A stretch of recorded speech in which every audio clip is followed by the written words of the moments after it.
We'll hear argument this morning in Case 23-719, Trump versus Anderson. Mr. Mitchell.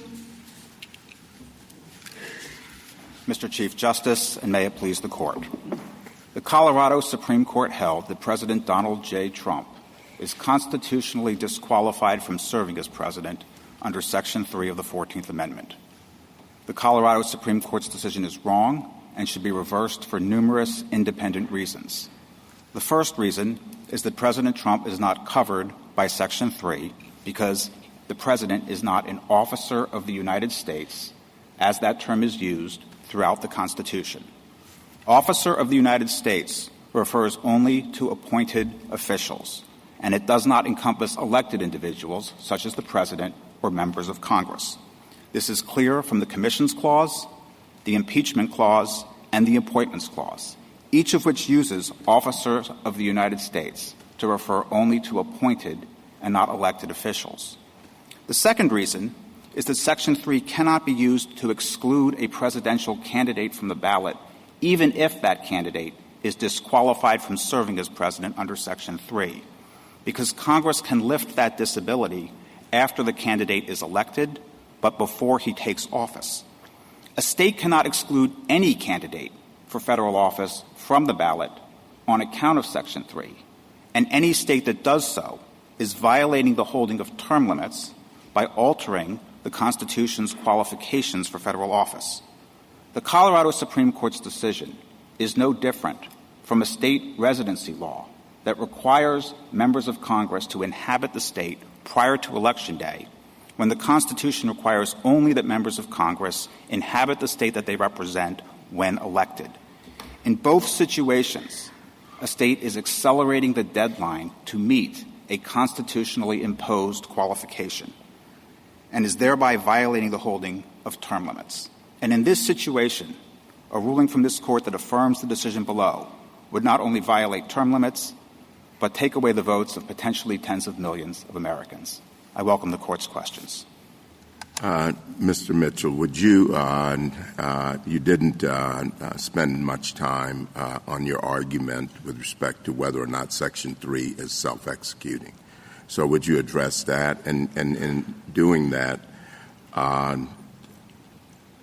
your argument is that it's not self-executing, but then in that case, what would the role of the state be? Or is it entirely up to Congress to implement the disqualification in Section 3? It is entirely up to Congress, Justice Thomas, and our argument goes beyond actually saying that Section 3 is non-self-executing. We need to say something more than that, because a non-self-executing treaty or a non-self-executing constitutional provision normally can still be enforced by a state if it chooses to enact legislation. The holding of Griffin's case goes beyond even that by saying that a state is not allowed to implement or enforce Section 3 of the 14th Amendment unless and until Congress enacts implementing legislation allowing it to do so. So under Griffin's case, which we believe is correctly decided, the Anderson litigants disagree with us on that point. But if this Court were to adhere to the holding of Griffin's case, there would not be any role for the states in enforcing Section 3 unless Congress were to enact a statute that gives them that authority. Counsel, what if somebody came into a state Secretary of State's office and said, I took the oath specified in Section 3, I participated in an insurrection, and I want to be on the ballot? Does the Secretary of State have the authority in that situation to say, no, you're disqualified? No, the Secretary of State could not do that consistent with term limits, because even if the candidate is an admitted insurrectionist, Section 3 still allows the candidate to run for office and even win election to office, and then see whether Congress lifts that disability after the election. This happened frequently in the wake of the 14th Amendment, where Confederate insurrectionists were elected to Congress, and sometimes they obtained a waiver, sometimes they did not, and each House would determine for itself whether to seat that elected insurrectionist, because each House is the sole judge of the qualifications of its members. So if a state banned even an admitted insurrectionist from the ballot, it would be adding to and altering the Constitution's qualifications for office, because under Section 3, the candidate need only qualify during the time the candidate holds the office to which he's been elected. And under Your Honor's hypothetical, the Secretary of State would be demanding, essentially, that the candidate obtain a waiver from Congress earlier than the candidate needs to obtain that waiver. Well, even though it's pretty unlikely, or at least would be difficult for an individual who says, I am an insurrectionist and I had taken the oath, that would require 2/3 of votes in Congress, right? Correct. Well, this is a pretty unlikely scenario. It may be unlikely, but no Secretary of State is permitted to predict the likelihood of a waiver, because in doing so, they're adding a new qualification to the ability to run for Congress. And the proper analogy, Mr. Chief Justice, is to state residency laws, because the Constitution says that a member of Congress must inhabit the state that he represents when elected. And the lower courts have all held, in reliance on term limits, that a state election official cannot move that deadline any earlier by requiring the candidate for Congress to inhabit the state. So even if somebody comes in and says, I'm a resident of the Secretary of State's office in Illinois and says, I'm a resident of Indiana, I have been all my life, I want to run for office in Illinois, the Secretary of State can't say, no, you can't? Well, the question would be, is that person going to inhabit the state when the election is held? So if the candidate makes clear, perhaps through a sworn declaration or through his own statements, that he has no intention of relocating to that state before Election Day, then the Secretary of State would be enforcing an extant constitutional qualification rather than enforcing a new state-imposed qualification. And that's the key under term limits. Is the state in any way altering the criteria for a federal office, either for Congress or for the presidency? And in this situation, the Colorado Supreme Court is going slightly beyond what Section 3 requires, because Section 3, on its face, bans an insurrectionist only from holding office. Counsel, can I stop you a moment and back up a minute? You admitted that the concept of self-executing does generally permit states to provide a cause of action for breaches of a constitutional provision. Correct. In fact, they do it frequently for takings clauses. There's no debate that Colorado has provided that cause of action. You want to go a step further and say that this, like the treaty clause, requires implementing legislation to permit the state to disqualify an insurrectionist. That's correct. So under Section 3. That's right. So history proves a lot to me and to my colleagues generally.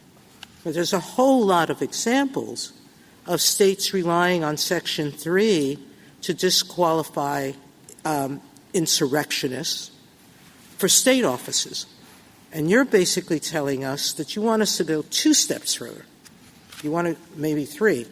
You want us to say that self-execution doesn't mean what it generally means. You want us now to say it means that Congress must permit states or require states to stop insurrectionists from taking state office. And so this is a complete preemption in a way that's very rare, isn't it? Well, that's the only thing I would disagree. It's rare under the 14th Amendment. Oh, of course it's rare. This is a one-off situation. And, Your Honor, the only thing it is one-off. I don't disagree with you. But it's not with respect to how we've defined self-executing. We're not asking this Court to redefine the concept of non-self-execution. We were careful in our brief not to rely on that phrase. And Griffin's right, case you are because it's not. That's right. And Griffin's so case. So now the question is a very different one in my mind. I understand what you're relying on, Griffin. Let's just be very clear. Right. Griffin was not a precedential Supreme Court decision. That's correct. All right? It was a circuit court decision by a justice who, when he becomes a justice, writes in the Davies case,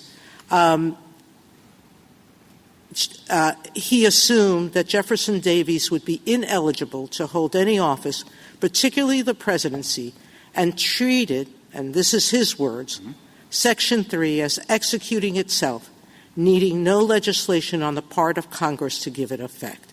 So you're relying on a non-presidential case by a justice who later takes back what he said. But the key point with Griffin's case and why it's an important precedent, despite everything Your Honor said, it is not a precedent of this Court.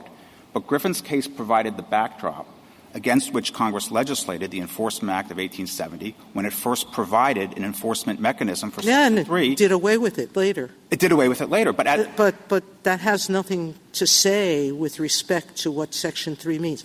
Can we get to the issue, which is, I think, one that I go back to that I started with, and very briefly, what sense does it say that states can't enforce Section 3 against their own officials?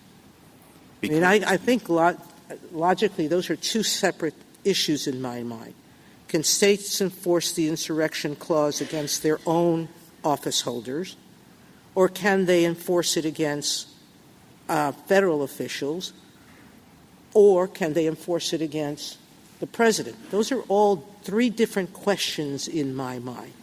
And the answer to all three of those questions turns on whether this Court agrees with the holding of Griffin's case. If Griffin's case is the proper enunciation of the law, then a state cannot do any of the things Your Honor suggested unless Congress gives it authority to do so. So a non-presidential decision that relies on policy doesn't look at the language, doesn't look at the history, doesn't analyze anything than the disruption that such a suit would bring, you want us to credit as presidential? Because Congress relied on Griffin's case when it enacted the Enforcement Act of 1870 and established... So, Mr. Mitchell, if I may interrupt, but just to clarify, I mean, this sounds like your reply brief, where it sounds like you're not making a constitutional argument. You're really making a statutory preemption argument.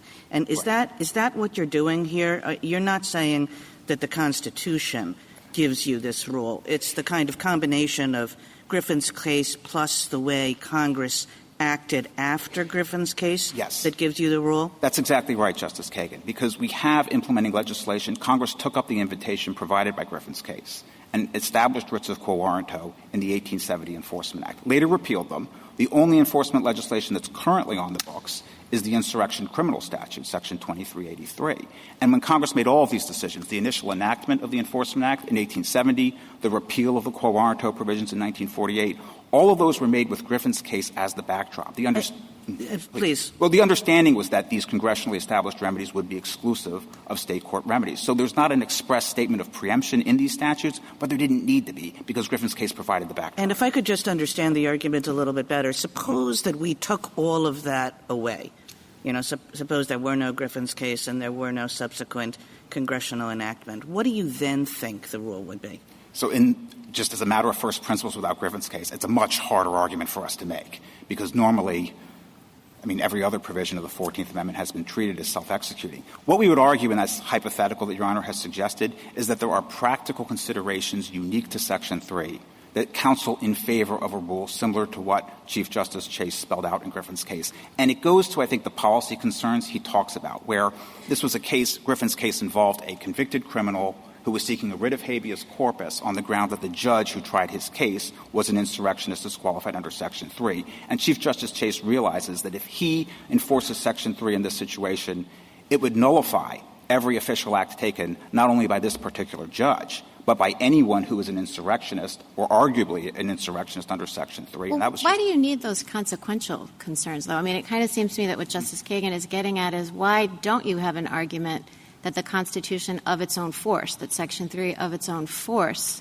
preempts the state's ability not necessarily, I think, not to enforce Section 3 against its own officers, but against federal officers, like in a Tarbell's case kind of way. So there could also be an argument that's more limited. You're suggesting there may be a barrier under the Constitution to a state legislating an enforcement mechanism for Section 3 specific to federal officers. We could rely on precedents such as McClung that says that state courts lack the authority to issue mandamus relief against federal officials. Well, why aren't you making those arguments? Because that doesn't get us – that Griffin's case – That only gets you out of state court, doesn't get you out of federal court. Right. And also the holding of Griffin's case went well beyond that because Chief Justice Chase said in this opinion, which again provided the backdrop for the congressional enforcement legislation, that states had no role in enforcing Section 3 unless Congress was to give them that authority through a statute that they passed pursuant to their sovereign powers. But your arguments please, go ahead. I was just going to add one last thing. I think your argument's a little broader than that because I think if we accept your position that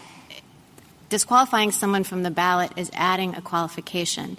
Really, your position is that Congress can't enact a statute that would allow Colorado to do what it's done either, because then Congress would be adding a qualification, which it can't do either. No, I don't agree with that, Justice Barrett. Congress is not bound by the holding of term limits.